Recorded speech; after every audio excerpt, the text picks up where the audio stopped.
Shalom, selamat pagi kepada anak-anak semua. Berjumpa kembali di renungan pagi hari ini. Mari kita berdoa. Bapa Surgawi, Tuhan kami yang maha mulia, hati kami pagi ini meluap dengan ucapan syukur. Sebab rahmat dan kasih-Mu telah melimpah dalam setiap kehidupan kami. Engkau telah menganugerahkan hari yang indah. Engkau telah menganugerahkan suasana hati yang ceria. Bahkan Engkau Tuhan telah memberikan kesehatan dan kekuatan buat tubuh jasmani kami. Kami rindu Tuhan pagi ini Engkau segarkan jiwa kami dengan kebenaran firman-Mu. Kami rindu Tuhan hari ini Tuhan Engkau menuntun dan membimbing kami sehingga kami boleh mengerjakan setiap tugas dan aktivitas kami dengan baik dan benar.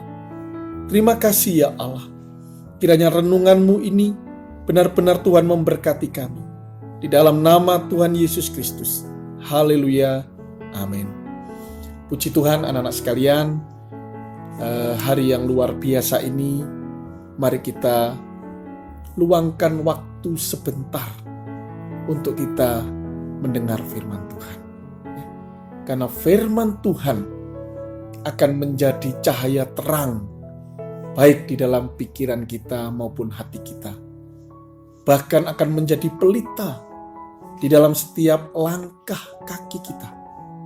Sehingga kita tidak sampai tersandung dan kita boleh berjalan terus menuju kepada tujuan yang Tuhan telah tetapkan.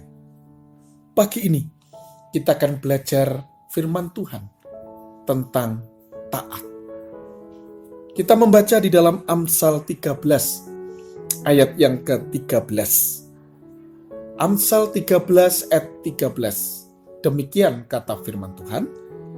Siapa meremehkan firman, ia akan menanggung akibatnya. Tetapi siapa taat kepada perintah akan menerima balasan. Ada konsekuensi dari setiap orang, setiap pribadi yang meremehkan firman Tuhan.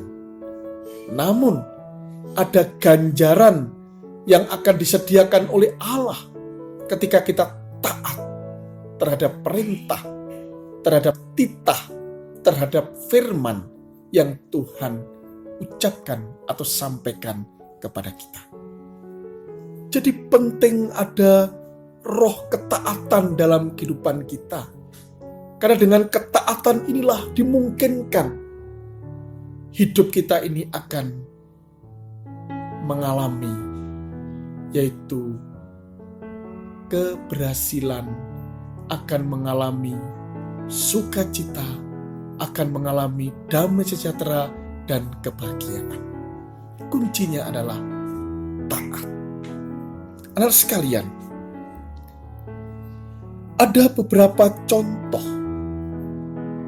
akibat dari ketidaktaatan kepada firman. Ini tokoh-tokoh yang luar biasa. Tetapi hanya karena ketidaktaatan terhadap firman, tidak taat terhadap perintah Allah, ia mendapatkan satu ganjaran, mendapatkan satu dampak yang fatal dalam kehidupannya. Ambil contoh, yaitu Hawa dan Adam.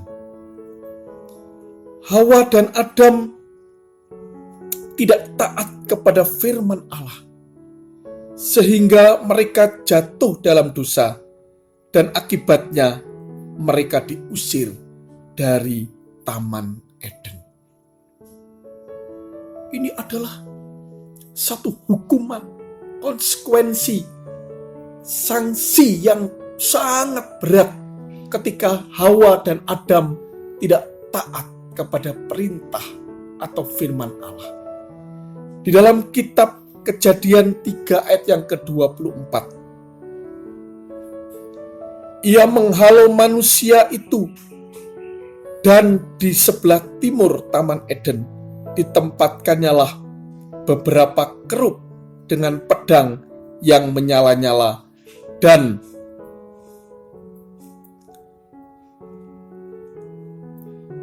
menyambar untuk menjaga jalan ke pohon kehidupan.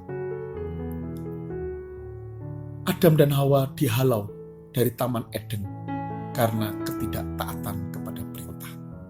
Yang kedua, anak-anak, kita ambil contoh Musa. Musa tidak taat kepada perintah Tuhan ketika Musa memukul batu. Di dalam Bilangan 20 ayat 12.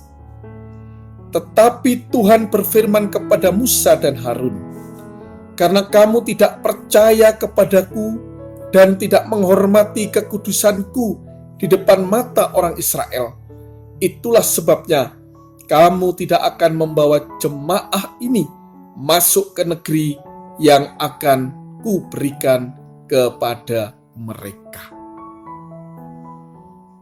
Musa, tokoh iman yang luar biasa, ketika dia tidak taat kepada perintah Tuhan, Tuhan tidak segan-segan memberikan sanksi. Tidak asal-asalan sanksi yang diberikan oleh Tuhan kepada Musa. Musa tidak diperkenankan menginjakkan kakinya atau menghantar umat menuju ke kota Kanaan, yaitu tanah perjanjian yang berlimpah susu dan madu. Sangat tragis. Sangat tragis. Dan taat dalam bahasa Ibrani itu artinya adalah sema.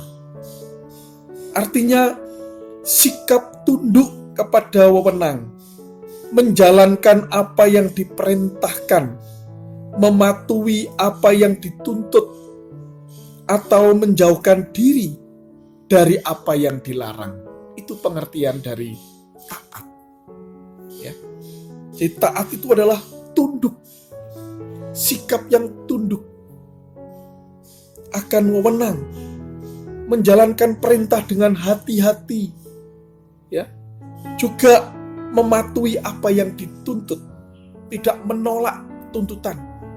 Dia akan setia mengerjakan itu dan menjauhkan diri dari setiap larangan. Ini adalah pengertian daripada yaitu taat. Dan berikutnya anak-anak sekalian, hal yang dapat dipelajari dari taat itu, dari sikap taat. Yang pertama, bahwa dengan beriman kepada Tuhan, kita akan bisa hidup taat. Jadi untuk kita bisa taat, yang pertama kita harus punya iman kepada Tuhan. Kalau kita ingin taat kepada perintah Tuhan, taat kepada firman Tuhan, kita harus beriman dulu. Ya. Dengan beriman kepada Tuhan, kita akan bisa hidup taat. Dalam Ibrani 11 ayat yang ke-8, karena iman Abraham taat ketika ia dipanggil untuk berangkat ke negeri yang akan diterimanya menjadi milik pusakanya, lalu ia berangkat dengan tidak mengetahui tempat yang ia tuju.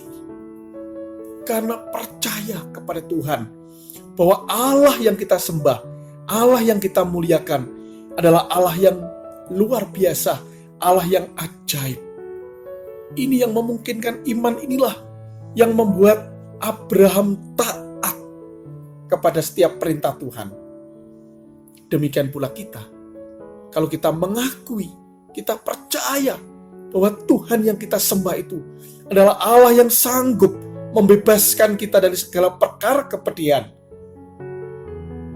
Bahkan Allah yang sanggup menebus dosa, Allah yang sanggup memberikan pengampunan, Allah yang sanggup melindungi dan memberkati kita. Maka tidak ada alasan lain selain kita harus taat kepada setiap perintah Tuhan. Taat kepada firman-Nya. Kemana Tuhan perintahkan, mari kita taat. Yang kedua, anak-anak, dengan taat kita dapat mengendalikan keinginan-keinginan daging. Dengan taat kita dapat mengendalikan keinginan daging atau hawa nafsu. Di dalam 1 Petrus 1 ayat 14 mengatakan demikian. 1 Petrus 1 ayat yang ke-14. Hiduplah sebagai anak-anak yang taat dan jangan turuti hawa nafsu yang menguasai kamu pada waktu kebodohanmu. Anak sekalian, ketaatan ini dapat mengendalikan diri kita. Ya, kita tidak akan menjadi orang-orang yang bodoh. Orang-orang yang selalu ada di dalam dosa atau keinginan-keinginan mata, keinginan-keinginan daging kita. Tapi kita akan bisa dikendalikan karena kita taat kepada firman Tuhan. Kita taat kepada perintah Allah. Yang ketiga, anak-anak sekalian, ketaatan kepada Tuhan upahnya adalah keselamatan abadi. Ketaatan kepada Tuhan, kita akan mendapatkan ganjaran, yaitu keselamatan abadi. Keselamatan kekal di sorga, di rumah Bapa. Ibrani 5 ayat yang ke-9 mengatakan, dan sesudah ia mencapai kesempurnaannya, ia menjadi pokok keselamatan yang abadi bagi semua orang yang taat kepadanya. Ya, orang-orang yang taat kepada Tuhan, orang-orang yang taat kepada Allah, orang-orang yang taat kepada firman-Nya akan mendapatkan ganjaran, yaitu kehidupan, keselamatan yang abadi, yang kekal di surga. Kiranya Tuhan memberkati anak-anak sekalian. Mari kita berdoa. Bapa di dalam surga, tuntun kami dan berikanlah kami kemampuan dan kekuatan, serta iman yang kuat untuk kami boleh hidup taat dan setia kepada Engkau ya Allah. Taat kepada setiap titah dan firman-Mu yang kudus dan berkuasa itu. Taat kepada setiap perintah-perintah yang harus kami kerjakan dalam kehidupan kami. Bahkan Tuhan, kami menjauhi setiap larangan-larangan yang tidak Kau kehendaki dalam hidup kami. Sehingga kami boleh tumbuh menjadi pribadi yang sungguh berkenan, sungguh layak di hadapan Engkau ya Tuhan. Terima kasih Bapa. Engkau terus memimpin kami dan memberi kekuatan dalam hidup kami. Terpujilah nama-Mu ya Allah, di dalam nama Tuhan kami Yesus Kristus. Haleluya. Amin. Puji Tuhan, Tuhan memberkati anak-anak sekalian.